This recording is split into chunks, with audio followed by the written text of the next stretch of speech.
arsimor në qytetin e Lushnjës, Lushnja qyteti i 2 kongreseve. Me mua përsëri 2 historianët, Lilian Gjika, Niko Ferra. Faleminderit që jeni prapë pjesë e emisionit të dytë për 2 kongreset në qytetin e Lushnjës.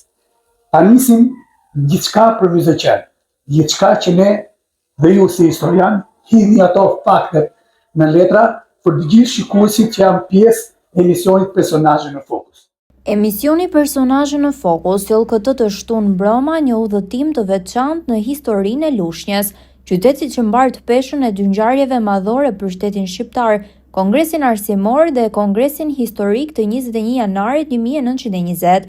Një studio të mbushur me kujtesë historike, 2 personalitetet të njohura të studimeve albanologjike, Lilian Gjika dhe Niko Ferra, sjellin fakte, dokumente dhe dëshmi të rralla mbi rolin vendimtar të Lushnjës në ndërtimin e arsimit kombëtar dhe të shtetit shqiptar modern.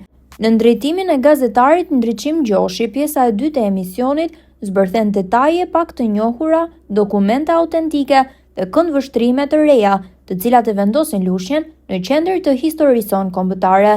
Mos e humbisni episodin special Lushnja mes 2 kongreseve, këtë të shtunë ora 21 në televizionin Apollon. Por edhe si përfaqësuesi lobit shqiptar të Amerikës, si komunitetit shqiptar të Amerikës.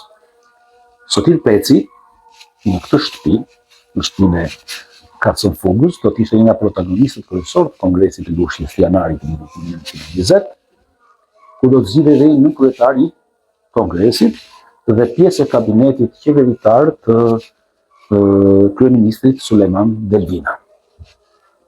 Në 19, po të bëjmë një kronologji të thjeshtë, në 19 shkurt të vitit 1920, qeveria u vendos në Tiranë dhe Sotir Peci nga 11 shkurti 1920 drejtoi dikasterin, po përdor shprehjen, apo Ministrinë e Arsimit